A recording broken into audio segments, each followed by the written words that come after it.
ദൈവത്തിൻ്റെ അതിപരിശുദ്ധ നാമം വാഴ്ത്തപ്പെടുമാറാകട്ടെ. ഈ പുതിയ പ്രഭാതത്തിലെ നമ്മുടെ ഒന്നിച്ചുള്ള ചിന്തയ്ക്കായി ലഭിച്ചിരിക്കുന്ന വേദഭാഗം അപ്പോസ്തലനായ വിശുദ്ധ പൗലോസ് എഫേസ്യർക്ക് എഴുതിയ ലേഖനം 3-ാം അധ്യായം 20-21 വാക്യങ്ങൾ. എന്നാൽ നാം ചോദിക്കുന്നതിലും നനയ്ക്കുന്നതിലും അത്യന്തപരമായി ചെയ്യുവാൻ നമ്മിൽ വ്യാപരിക്കുന്ന ശക്തിയാൽ കഴിയുന്നവന് സഭയിലും ക്രിസ്തുവേശുവിലും എന്നേക്കും തലമുറ തലമുറയായും മഹത്വം ഉണ്ടാകട്ടെ. ആമേൻ. മഹാനായ അലക്സാണ്ടർ ചക്രവർത്തി പ്രതാപവാനായി വാണരുളുന്ന കാലത്ത് അദ്ദേഹത്തിൻ്റെ കുട്ടിക്കാലത്തെ ഒരു അധ്യാപകൻ അദ്ദേഹത്തെ സന്ദർശിച്ചു. ഈ അധ്യാപകന് ഉപജീവന മാർഗമില്ലാതെ വിഷമിച്ചാണ് ചക്രവർത്തിയെ കാണുവാൻ വന്നത്. അത്യാവശ്യത്തിന് എന്തെങ്കിലും ഒരു സഹായം എങ്കിലും കിട്ടുമല്ലോ എന്നുള്ള പ്രതീക്ഷയോടെ.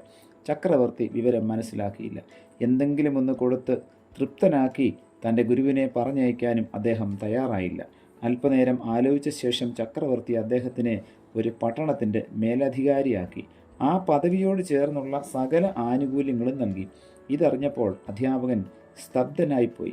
എന്നിട്ട് അദ്ദേഹം ചക്രവർത്തിയോട് പറഞ്ഞു, ഈ ദാനം വളരെ കൂടിപ്പോയല്ലോ. ഞാൻ ഇത്രയും ഒന്നും പ്രതീക്ഷിച്ചില്ല.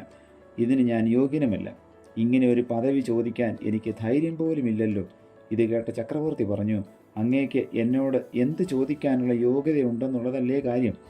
പിന്നെയോ ഒരു ചക്രവർത്തി എന്ന ഇന്നത്തെ എൻ്റെ പദവിക്കും അധികാരത്തിനും യോഗ്യമായ വിധം നിങ്ങൾക്ക് എന്തും നൽകാൻ എനിക്ക് കഴിയും എന്നുള്ളതാണ്. പ്രിയമുള്ളവരെ, ഇത് നമ്മെയും ചിന്തിപ്പിക്കുന്ന ഒരു കാര്യമാണ്. അനേകരും ആരോഗ്യം, ഭക്ഷണം, വസ്ത്രം, ഭവനം ഇതെല്ലാം ദൈവം തന്നതിൽ സന്തുഷ്ടരായി കഴിയുകയാണ്. എന്നാൽ ഇതിലധികമായി തരുവാൻ ദൈവം ആഗ്രഹിക്കുന്നു.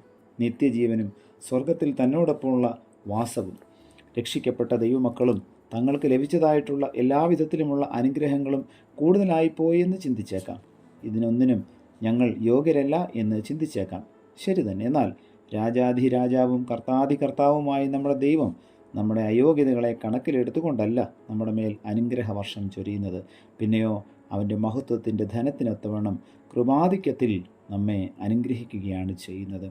പ്രാർത്ഥിക്കാം. പ്രിയ കർത്താവേ, ഞങ്ങൾ ചോദിക്കുന്നതിലും നനയ്ക്കുന്നതിലും അത്യന്തപരമായി ഞങ്ങളെ പുലർത്തുവാൻ കഴിവുള്ള ഒരു ദൈവത്തിൻ്റെ മഹത്വത്തെപ്പറ്റി ഈ പ്രഭാതത്തിലും ഞങ്ങളെ കേൾപ്പിച്ചതിനായി നന്ദിയോടെ സ്തോത്രം.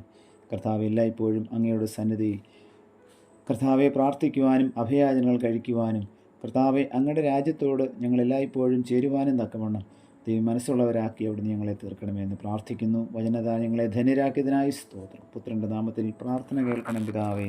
ആമേൻ.